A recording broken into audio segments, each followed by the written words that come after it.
Duel Review is brought to you by NexusDigitalComics.com. All right, hey everybody, welcome to another episode of Duel Review. Today is July 7th. Thank you very much. That's what it's today a is. Thursday.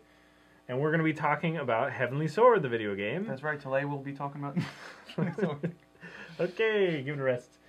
So, I'm RJ. And I'm Nick. Let's get to it. Let's get to it.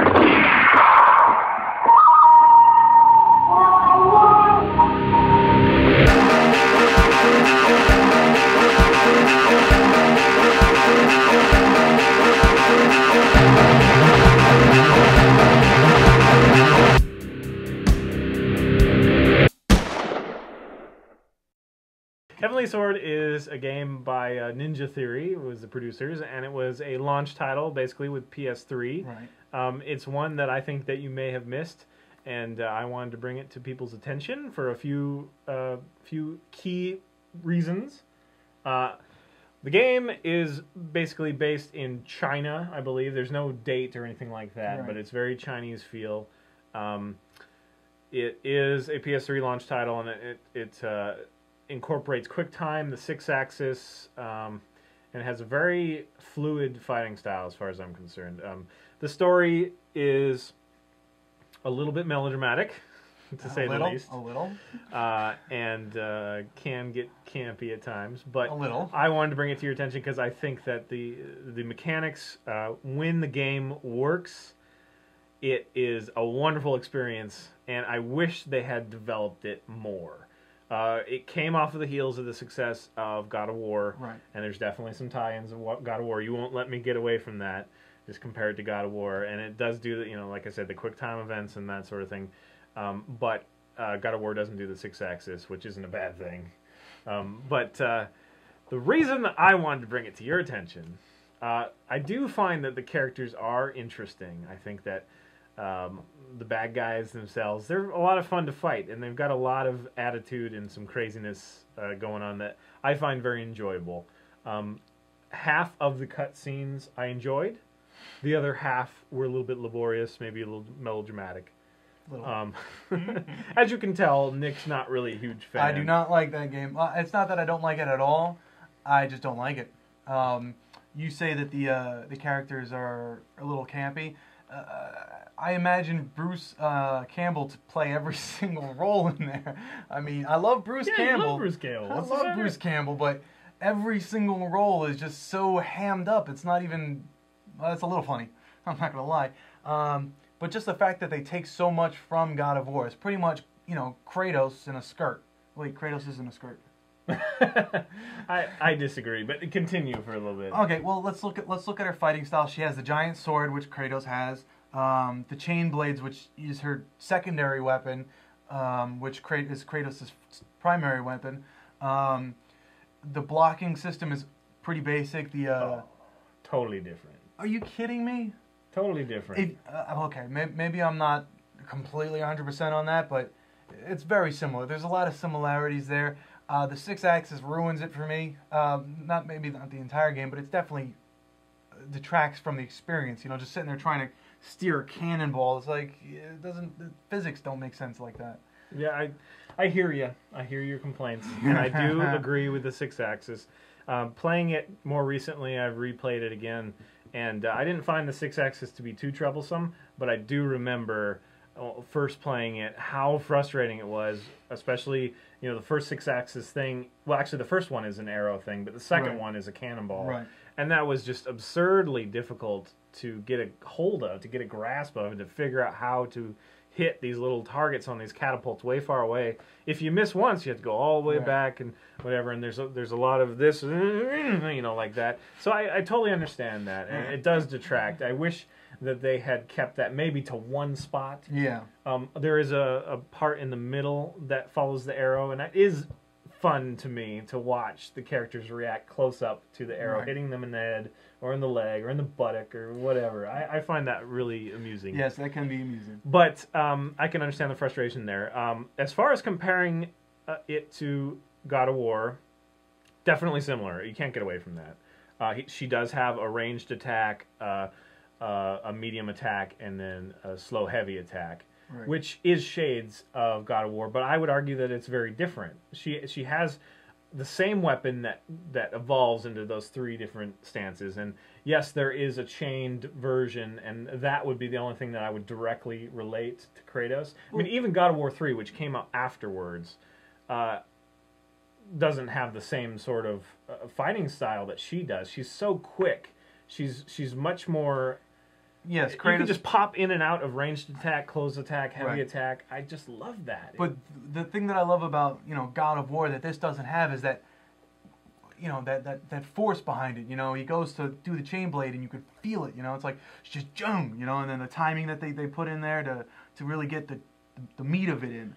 Yeah, I would rather have a quick, fluid movement than Did you like Mirror's powerful Edge? attacks. I didn't play it for very long. I actually got really bored with it. Really? Yeah. Oh, I beat that game. That was fun.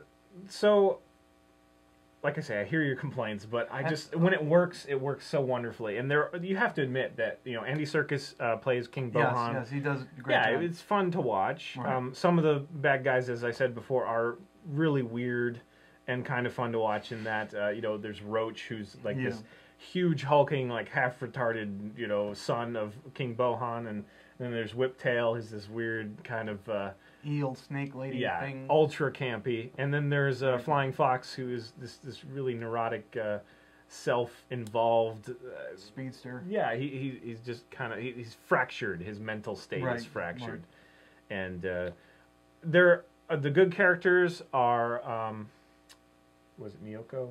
Nyoko, yeah. And the sister thing. Yeah. She was annoying as hell. I'm glad you forgot her name. See, I find her cute. I don't. And a lot she's of annoying. the time. She's like, it's fun to kill her. Kai, I think it's Kai. Yeah, I think it is Kai. So anyway, I just wish that they had developed it. That's the camera. The camera was horrible. Yeah, the camera. My biggest gripe is, especially when you're doing some of the 6-axis things, like you have to throw discs. That's one good thing, is that you can actually pick up and throw anything that you come across. The environments are destructible. It's one of the first to really do it with everything in the scene. Right. But anyway, when you have to, you have to hit these gongs in order to open a gate to the next level, and the camera will snap to an angle where you just don't know if you're aimed at it or not. Right. So that part is frustrating, because once you let go, you get right behind the shield, and all of a sudden you're aimed like way over here. Yeah, and then you have to try to get it back. So it's really kind of a trial and error thing, and that completely broken camera.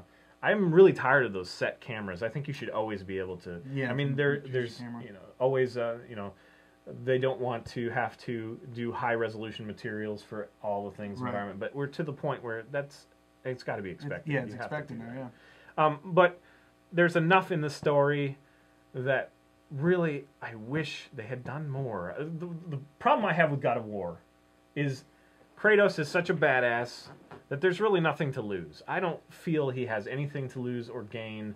It's like, his family got killed, whatever. His family. Well, so what? He doesn't give a shit, apparently. No, he does. That's the torment. He was so blinded by Ares' will. Yeah, but how long does that last? I mean, it pretty much just becomes, you tell me I can't do this, I'm going to do it, and then he does it. I mean, there's no heart to it. That's the biggest problem, and Kratos is never. There's not a finesse. There's not any kind of. It's just. What do you mean? There's no finesse? There's no finesse. His entire fighting style is finesse. No, there's no finesse. Are you kidding me? You just told me that it's like he brings the hammer down and there's so much force. And that's not finesse. No. I'm talking when I say that, I'm talking about the feel of it. Just the when you're fighting, he has a feel. He has a very strong feel, but there's definitely finesse. There's almost a ballet with his whiptailing. I mean, with his chain blades. Yeah, I just find it plotting compared to this. Like, I do enjoy those games, but it just takes so much longer to get into the flow of it. I really like how they went so quick, and even if you threw away the characters and you maybe adapted it to God of War, I would much prefer this kind of the blocking. He mentioned the blocking being just like God of War. I totally disagree, because the blocking happens automatically. You just have to be in either strong ranged or medium attacks corresponding to your enemy's attack, and it will automatically block you not doing anything, which helps you find the rhythm. I really like that. I'm not a blocker. I don't think, gee, I should block this, or I should just sit here and block for a while until I see an opening. I just want to go. You know, No, just so do wanna I. You know, take care of business. and that's why I like And this God totally of War. allows me to do it. No, God of War does it so much better in that you can fight, and then as soon as you see attack, you block, and it you know, it's very responsive. It's a quick block. You know, so there's the opportunity to never ever get hit. Right, but there's also the opportunity to slow down fighting. Slow down fighting for a defense. Well, I would rather have the pop in and out. You know, I really like that. So each their Yeah, own. actions. I think God of War did it better. Yeah. All right. Well, I think you should check it out if you have any interest. Go check it out. It's probably a pretty cheap game. And go I think rent you should it. check it out because he's so damn passionate about it. Yeah, it's one of those things that I don't think they're gonna do. Oh, it's the same maker of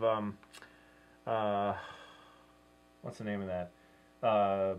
Enslaved. Enslaved, right? Yeah. Odyssey to the West. Yeah, and they definitely evolved the story a little bit there with Monkey and Trip and Right, which is based off of the Chinese fairy tale. so definitely Ninja Theory's into the Chinese lore. But anyway, you know, they interjected a little bit of platforming in that game, but essentially to me it feels like a very similar engine. They must have just adapted the one, and No, I'm it's sure really they did. it's really the successor to Heavenly Sword, just with a little bit more platforming in there. But anyway, it's just one of those things. You know, go check it out Right. if you have some time and Game want to see it. Yeah, want to see exactly. Want to see where PS3 started. Right. It's still a beautiful looking game. Yeah. Yeah. So there you go. I say go see it. He says you can pass. No, I'm not saying pass. I'm saying rent it because everything's worth renting. Yeah. Heck yeah. Yeah. And if you don't know about GameFly, hopefully we can get them to sponsor us. And, Yeah, really. you'll know, Gamefly in the background here. Yeah, I do GameFly. It's great. Great. All right, guys. Well, we'll see you tomorrow, and that's it. Draw. That was too quick. Oh. There you go.